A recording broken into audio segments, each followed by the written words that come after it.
Okay, so let me have a sense of what came up in your discussions. What were some of the things you noticed?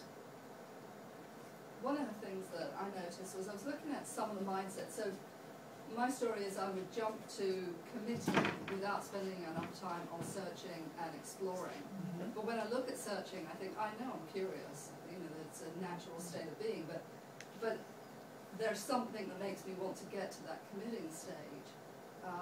So even though I like to say that I've got the mindset of curiosity, I'm obviously not translating it into the skill sets required for searching. So I was just kind of playing with that. So what's your sense of what's the impact of going very quickly toward committing? Either you might commit and go in the wrong direction and you haven't fully thought it out, and then you're putting more resources in before you fail. Right, and then when you fail, you have to start all over again instead of being able to have something to go back to. Yeah. Other insights?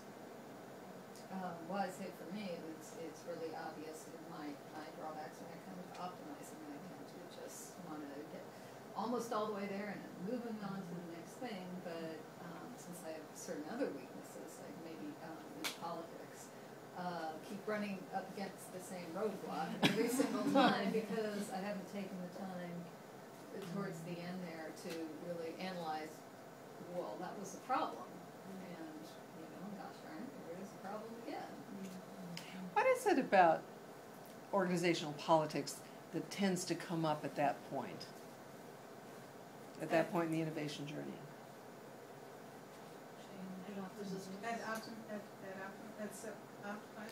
During realizing is when it tends to, it comes up other times too, but especially during the realizing phase, yeah? Conflict.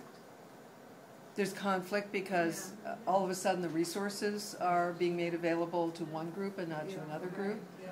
Well, why are they spending money on that when it could be on my project, Yeah. right? Well, there's ownership issues. Yeah. Ownership issues. I thought of that idea 10 years ago. Right. Yeah, Right. we tried that before, it didn't work. Exactly. Or Right. it's going to be a real success and people Yeah, that- are fighting over And it. my name won't be on it. Oh no. Yeah. Right.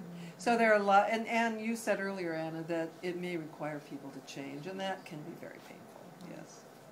So, okay. Any other observations, insights? Yeah, Raj. I thought this was, I think everyone should do this in every organization because just, Anna started holding her cards like that. And so when she was holding it like that, I went like that too. And it was really neat to see, oh, we're opposite almost. Well, I want you on my team because that's going to be a really nice balance. Sure. So I realized I don't want more Rajas on my team. I want people who defer or who are differing in their way of looking at something. And do you think that most managers have that consciousness? Probably It's the not. opposite. They want people like that. People who speak their language, etc.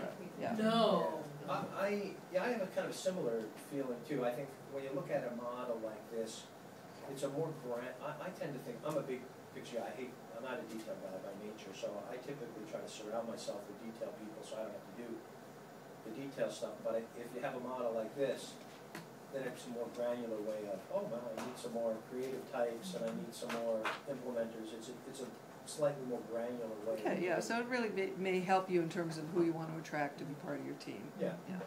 But remember that these are not necessarily different people. No, but you could find, oh, this but it's a way of assessing, you know, Sure. in an interview, you can say, wow, this person Fills scores the pretty gap. high in these 3 disciplines, and wow, they'd be a real asset to have. Well, I kind of mixed. As you said, pick the one that you least like. And I find that the committing and the realizing, on some things, like in committing, I think I could make a pretty good business case, but I don't want to bother influencing stakeholders. You know, it's like, don't they get it? You know? Right. I'm right. Here's What's the the matter case. with that? What else is there, you know? Exactly.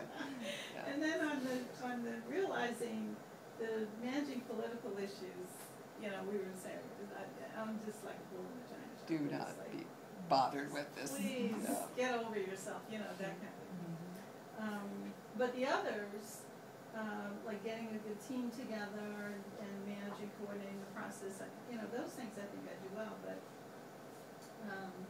the driving for the bottom two, managing the political issues of driving for timely results.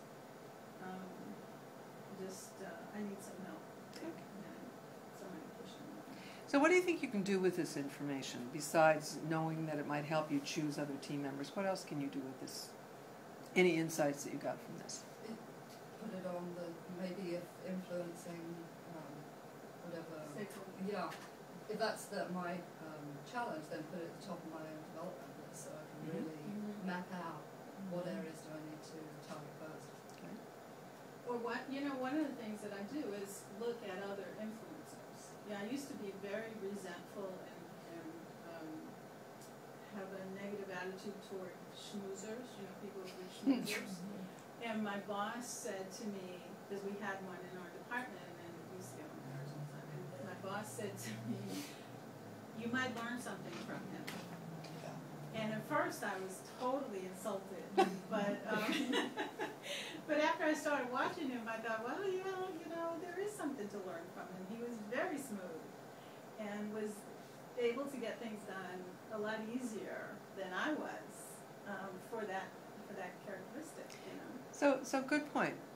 That we want to watch for people that are really good at the things we're not so good at and learn from them, as well as putting it on our kind of list of things to develop. The other thing I think is really helpful is if I have to do something that I know I'm not so good at, I have to stay much more conscious of it, right? In those areas such as searching, that's really easy for me. I can do that in my sleep. Other people need to stop me from doing it, or I need to stop myself from doing it. So that really takes us to taking a look at those arrows down below.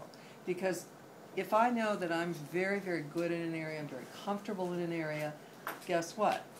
I want to spend a lot of time there, okay? And that may not be where the group needs to be right now, okay? So just pull out your poster pages there that I showed you before, and take a look at those arrows down below. And the purpose of that really is for you to realize we're talking about managing innovation here. We're not just talking about watching innovation, or even just about supporting it. We're actually talking about active managing, okay? And that means knowing when it's time to move forward, knowing when it's time to take a step back, knowing when it's time to go deeper, okay? So just give yourself a minute right now to look at those arrows and see what do you need to be aware of in order to know that it's time to move forward.